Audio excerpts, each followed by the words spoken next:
Assalamualaikum warahmatullahi wabarakatuh. Perkenalkan, nama saya Nita Dwi Rahayu. Saya dari kelas MPIB dengan NIM 2061954. Di sini saya akan menjelaskan tentang pengertian motivasi dan konsep motivasi. Nah, di sini saya akan menjelaskan pengertian dari motivasi. Apa sih sebenarnya motivasi itu? Motivasi merupakan suatu dorongan yang ada dalam diri seorang individu untuk melakukan suatu perbuatan guna memenuhi kebutuhannya. Motivasi merupakan salah satu hal yang sangat penting dalam kerangka pengembangan sumber daya manusia, yang dalam hal ini berkaitan erat dengan pemimpin dan yang dipimpin atau bawahan dengan prestasi kerja sebagai hasil dari interaksi antar pemimpin dengan yang dipimpin. Selanjutnya, kita akan membahas tentang konsep motivasi. Di sini konsep motivasi terbagi menjadi teori motivasi dan jenis motivasi. Yang pertama, kita akan membahas tentang teori motivasi. Dalam hari ini, teori motivasi dibagi menjadi dua, yaitu teori awal tentang motivasi dan teori kontemporer tentang motivasi. Teori awal tentang motivasi sendiri terbagi menjadi tiga, yaitu teori hierarki kebutuhan, teori X dan teori Y, dan teori dua faktor. Sedangkan teori kontemporer tentang motivasi terbagi menjadi yang pertama, teori ERG, yang kedua, teori kebutuhan Eisenstein, yang ketiga, teori evaluasi kognitif, yang keempat, teori penetapan tujuan, yang kelima, teori penguatan, yang keenam, teori keadilan, dan yang terakhir, teori harapan. Yang pertama, kita akan membahas teori awal motivasi, yaitu teori hierarki kebutuhan. Teori ini dikemukakan oleh seorang ahli bernama Abraham Maslow. Pada hal ini, Abraham Maslow membagi manusia ada 5 jenjang kebutuhan, yaitu psikologi, keamanan, sosial, penghargaan, dan aktualisasi diri. Selanjutnya adalah teori X dan teori Y. Teori X yaitu teori yang bersifat positif dan teori Y adalah teori yang bersifat negatif. Selanjutnya yaitu teori dua faktor.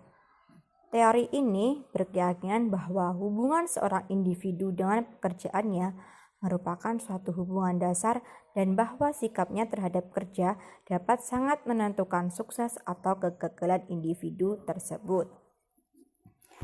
Selanjutnya adalah teori kontemporer motivasi. Yang pertama adalah teori ERG. Teori ini membagi bahwa ada 3 kelompok kebutuhan inti, yaitu eksistensi, hubungan, dan pertumbuhan. Selanjutnya adalah teori motivasi sosial model McClelland. Teori ini menjelaskan bahwa tingkah laku timbul karena dipengaruhi oleh kebutuhan-kebutuhan yang ada pada diri manusia. Selanjutnya yaitu teori evaluasi kognitif. Teori ini cenderung bersifat pada upah untuk upaya kerja yang sebelumnya secara intrinsik telah memberi ganjaran karena adanya kesenangan yang dikaitkan dengan isi kerja. Selanjutnya adalah teori penetapan tujuan. Artinya, tujuan memberitahu karyawan atau tenaga kerja apa yang perlu dikerjakan dan betapa banyak upaya yang akan dihabiskan.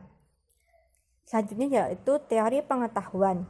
Teori ini menjelaskan bahwa motivasi merupakan fungsi dari keadilan yang didasarkan pada hasil atau output dan wages atau pendapatan dan gaji. Dan yang terakhir adalah teori harapan. Pada teori ini, untuk melakukan perilaku tertentu berdasarkan 3 persepsi, yaitu ekspektansi, instrumentality, dan valence. Selanjutnya kita akan membahas jenis motivasi. Jenis motivasi sendiri dibagi menjadi 2, yaitu motivasi intrinsik dan motivasi ekstrinsik. Motivasi intrinsik yaitu motivasi yang menjadi aktif atau berfungsinya tidak perlu dirangsang dari luar atau dari dalam.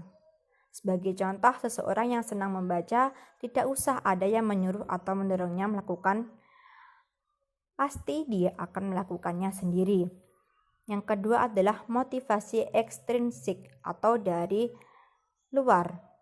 Motivasi ini berfungsi karena adanya perangsang dari luar. Sebagai contoh, seseorang itu bekerja karena tahu besok paginya akan ujian dengan harapan akan mendapatkan nilai baik. Nah, demikian penjelasan dari saya, kurang lebihnya mohon maaf. Wassalamualaikum warahmatullahi wabarakatuh.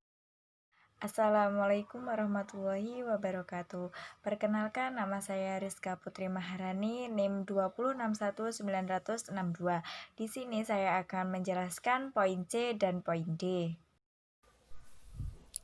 Saya di sini akan menjelaskan poin C, yaitu motivasi dan kinerja. Yang A, pengaruh motivasi terhadap kinerja.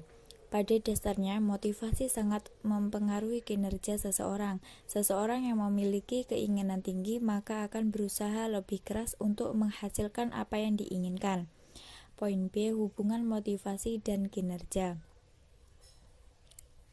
Motivasi kerja adalah dorongan atau semangat yang timbul dalam diri seseorang atau karyawan untuk melakukan sesuatu atau bekerja, karena adanya rangsangan dari luar, baik itu dari atasan dan lingkungan kerja, serta adanya dasar untuk memenuhi kebutuhan dan rasa puas.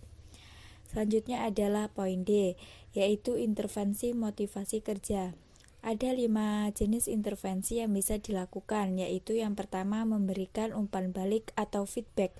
Umpan balik adalah informasi mengenai seseorang atau penampilan fisik, perilaku, kinerja yang berupa kata-kata, bahasa tubuh, dan lain sebagainya. Yang kedua, mendorong perilaku disiplin. Seseorang dikatakan berperilaku disiplin bila orang tersebut secara konsisten mematuhi atau mengikuti ketentuan atau peraturan yang disepakati, yang mana berlaku di dalam kelompok atau organisasi. Yang ketiga, memacu motivasi kerja. Sejalan dengan waktu yang digunakan dalam bekerja, motivasi mengalami penurunan karena beban pekerjaan, kekecewaan, konflik-konflik interpersonal, dan permasalahan pribadi, hingga akhirnya motivasi orang tersebut mengalami lowbat. Selanjutnya adalah yang keempat, yaitu melatih keterampilan kerja. Keterampilan individu harus menjadi keterampilan unit. Bila unit kerja tergantung kepada seseorang saja, maka ini akan menyulitkan kedua belah pihak. Selanjutnya adalah yang kelima, yaitu memberikan ruang tumbuh melalui delegasi pekerjaan, yaitu mempercayakan kepada bawahan untuk melaksanakan sebagian atau seluruh bagian dari suatu pekerjaan yang telah didefinisikan dan disetujui oleh kedua belah pihak, di mana tanggung jawab atas keberhasilannya tetap berada pada atasan. Mungkin cukup sekian dari saya, ada kurang lebihnya mohon maaf. Selanjutnya akan dilanjutkan oleh Mbak Rizky Ulinikmah. Perkenalkan, nama saya Rizky Ulinikmah, NIM 065. Di sini saya akan menjelaskan bagian E dan F, yakni alat dan metode motivasi kerja dan model-model motivasinya. Alat motivasi kerja terdapat beberapa poin, yakni material intensif, non-material intensif, model hubungan manusia, model sumber daya manusia. Selanjutnya, metode motivasi kerja, metode motivasi langsung atau direct motivation method, metode motivasi tidak langsung atau indirect motivation method. Kemudian model-model motivasi, yakni model tradisional, model hubungan manusia atau human relation model, kemudian model sumber daya manusia atau disebut human resource model.